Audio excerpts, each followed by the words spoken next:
I think it's a brilliant initiative because none of us really is cognizant of cancer. We're not aware of how it hits us, and things like this make us sit back and recognize that women that we fraternize with on an everyday basis, women that we are so friendly with, we really don't know that they've been through this debacle.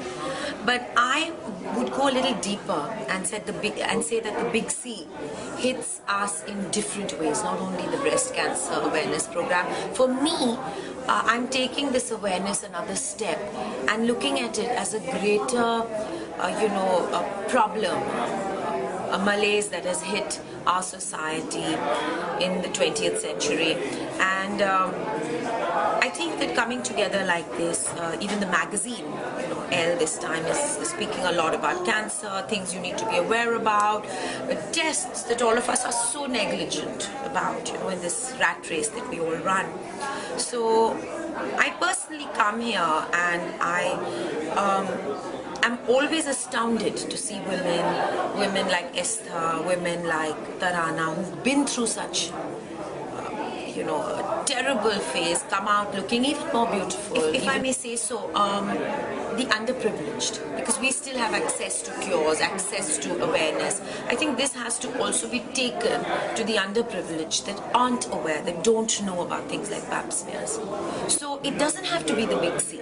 It can be, a pancreas problem, it can be a heart problem, it could be a brain problem. The bottom line is that a single moment of tragedy, of ailment can change the fabric of your life.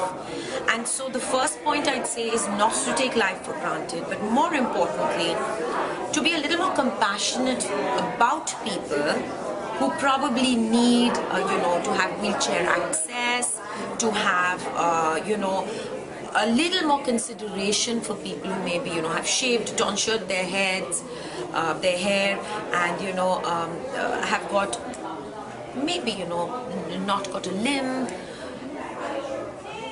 It could be just anything. It doesn't have to be only the picture. But having said so, I am aware of the fact that life is very, very vulnerable, and we really must cherish the people that we love and the people around us who are underprivileged.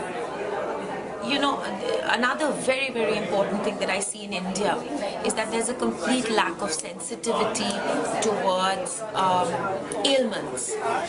People don't get out and give place to people in lifts at hospitals, people who are in wheelchairs, people who have a problem. More importantly, people, who are handicapped.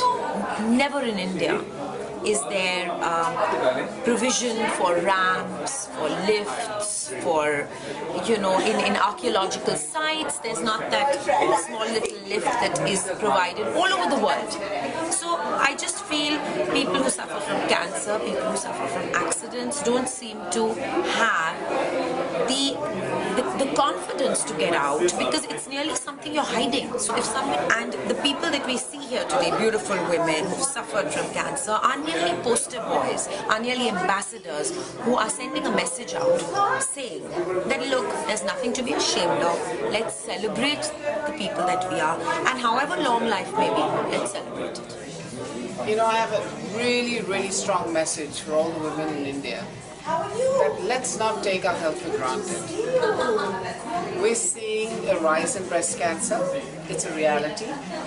It's not a myth. And the good part is, we know that you can keep it at check. Breast cancer caught early is curable. But none of us go to get checkups done. Why? I was detected with a breast cancer 10 years ago, actually 11. I've actually forgotten, because I've moved on. I've moved on because I've done so much. I've tried to create awareness with whatever means are available to me, and to make women in this country realize that after a certain age, it's imperative that we take care of ourselves. Our families depend on us. We are the pillars of strength to all the people who love us. Can you imagine what happens when you crumble? Everything around you crumbles. So we owe it to the ones who love us to get ourselves checked regularly. We are really lucky that breast and cervical cancer have tests that can pick up both very, very early, in their early stages. And a cancer picked up in an early stage is very curable, like in my case. So why do women not make the effort once a year after the age of 50, get a mammogram done, get a pap smear done, go and see a doctor, learn how to do a self-breast examination. It's very simple things. I mean, rather than telling yourself, it will never happen to me. I always thought it would never happen to me, but it did. And I'm here in front of you saying, it did, but it's behind me. Because I caught it early. So you can too. Foolish, silly girls. Go and get yourself checked. You are too precious.